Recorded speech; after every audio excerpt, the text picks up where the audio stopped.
Friends and subscribers, how you doing? Hope you're doing well wherever you're at. Here in China, things continue to chug along. More construction, and of course more purchases of precious metals.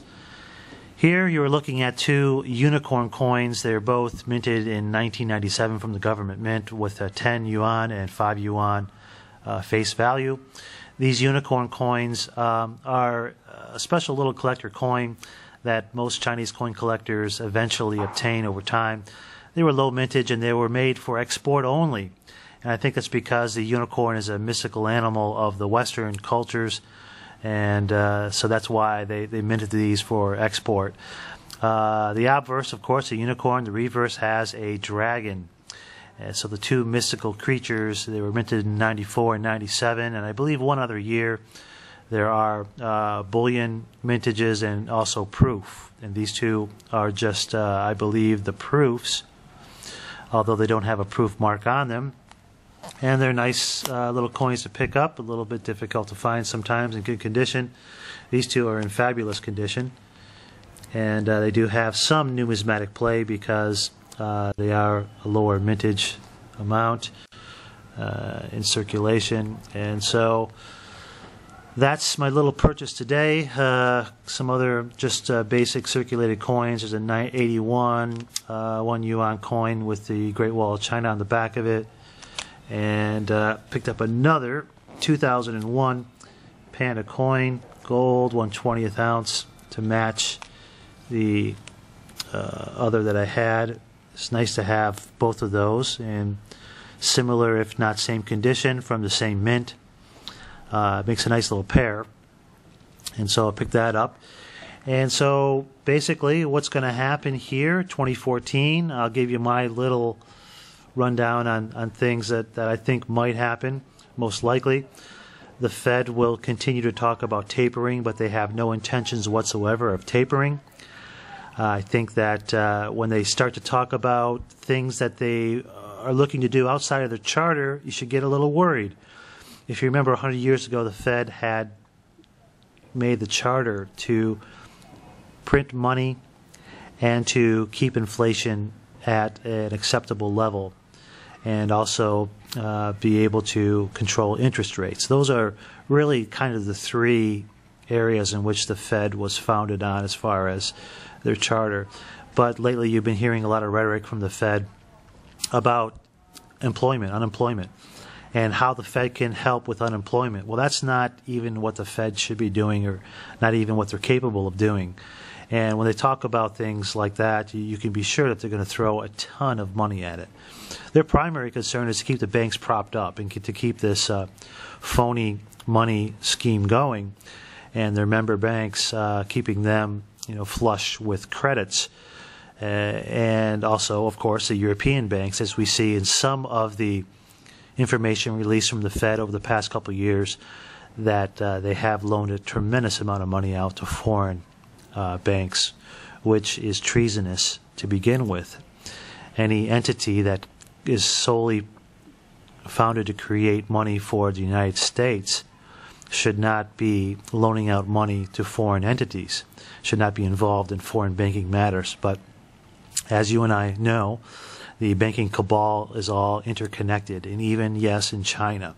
China is a partner with the Dollar Inc. and partnered with the Fed, and that is a fact. So if you think there's any divisions in how China and the United States think of the world when it comes to finances and banking, you're mistaken. All of this rhetoric is purely political, and it has nothing to do with the reality of the bottom line, which is money and trade. Okay?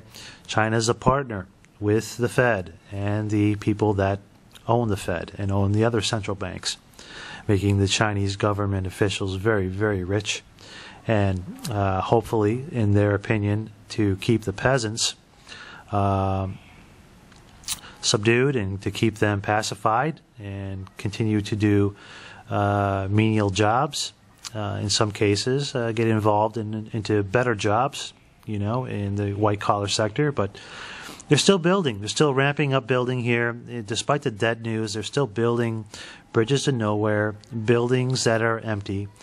buildings now that are several years old that are already crumbling, and they'll continue to do that. So this can go on indefinitely because the Chinese government, they own their central bank, so they can have debt jubilees. They can wipe out the debt. They can hide debt.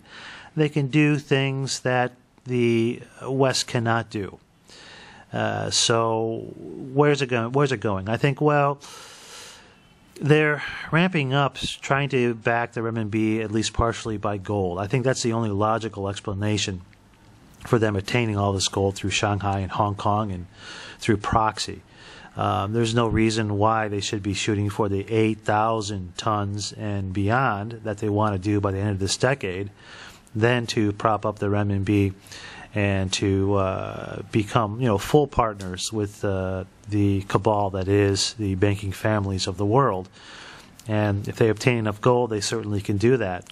Now, they'll be partners in it. They won't be the controlling factor, in my opinion, which is why you'll never see the renminbi as a world reserve currency. I think you'll see it as a big part of it, maybe a basket of currencies. And in that regards, it may be kind of the least ugly duckling as the other fiat currencies. But if you're in gold, you're going to be fine. You're going to be protected because if they back the renminbi by gold, there's going to be that demand for it, that exchangeability. And as you know, it's a cultural thing, India and China and many other countries. So this stuff is not going out of style, obviously. And it's not Bitcoin. It's not something that you have any questionable thoughts as far as, who's behind it, where's it going, and how to exchange it. This is, hard assets, and this stuff has been around forever. So any doubts on whether or not you should hold it, you should put those at ease because we're only going to go up from here. We are at low levels in terms of dollars per ounce for each of these precious metals, below the cost of production to mine it. So this cannot be sustained, just like the interest rates cannot stay lower. Okay, those bond yields are going to change dramatically. And when they do, they won't be able to suppress the price of gold and silver. So it's a win-win. You know what you got to do? Keep stacking, my friends.